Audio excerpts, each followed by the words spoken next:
दोस्तों, बीते दिनों 1 फरवरी को भारत सरकार की तरफ से बजट पेश किया गया, जिसमें मालदीव को बड़ा झटका लगा है।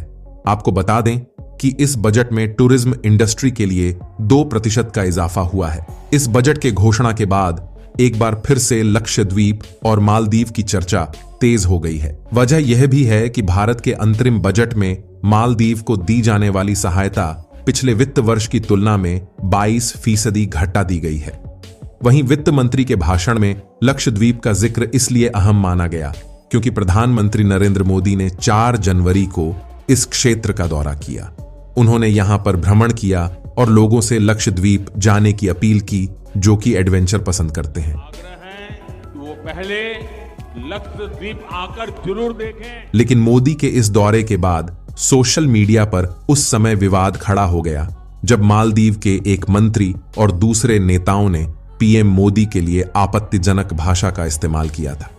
विवाद यहीं नहीं थमा। कई भारतीयों और टूर ऑपरेटर्स ने भी मालदीव घूमने की योजनाएं कैंसिल कर दी थीं। बीते नवंबर में जहां मालदीव में मोहम्मद मुइज़ू के राष्ट्रपति बनने के बाद से ही भारत के साथ तनावपूर्ण संबंध बने हुए हैं, मुइज़ू को चीन के प्रति झुकाव रखने वाला नेता माना जाता है और उन्होंने अपने चुनावी अभियान में इंडिया आउट का नारा भी दिया था। केंद्रीय वित्त मंत्री निर्मला सीतारमण ने अपने भाषण में कहा कि भारत का मध्यम वर्ग भी अब घूमने और नई नई खोज की इच्छा रखता है।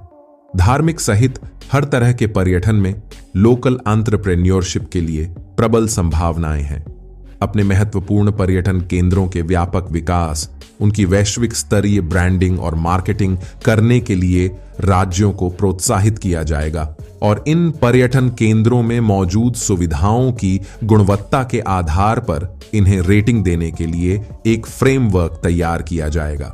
उन्होंने कहा कि इस तरह की विकास परियोजनाओं को फाइनेंस करने के लिए राज्यों को केंद्र सरकार की ओर से लंबी अवधि के लिए ब्याज मुक्त कर्ज दिया जाएगा। घरेलू पर्यटन के प्रति बढ़ती रुचि के मद्देनजर बंदरगाहों की कनेक्टिविटी की परियोजनाएं, टूरिज्म, इंफ्रास्ट्रक्चर और सुविधाएं अब लक्षद्वीप सहित हमारे सभी द्वीपों तक पहुंचेंगे और इससे रोजगार पैदा करने में भी मदद होगी।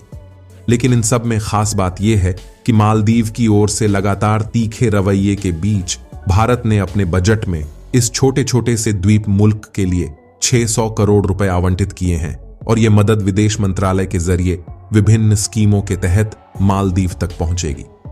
हालांकि इस वित्त वर्ष 2024-25 में मालदीव को दी जाने वाली सहायता राशि को कम जरूर कर दिया गया है। अंतरिम बजट में इस साल 600 करोड़ रुपए आवंटित किए गए हैं, जो कि सरकार द्वारा किसी अन्य देश को दी जाने वाली तीसरी सबसे अधिक राशि है। हालांकि साल 2023-24 की बात करें तो यह राशि लगभग 780 करोड़ थी।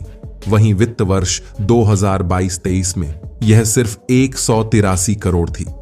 दोस्तों, भारत के बारे में गलत टिप्पणी करना मालदीव के लिए महंगा पड़ा है। सुनने में आ रहा है कि मालदीव के प्रेसिडेंट को अपनी गलती का एहसास हो रहा है।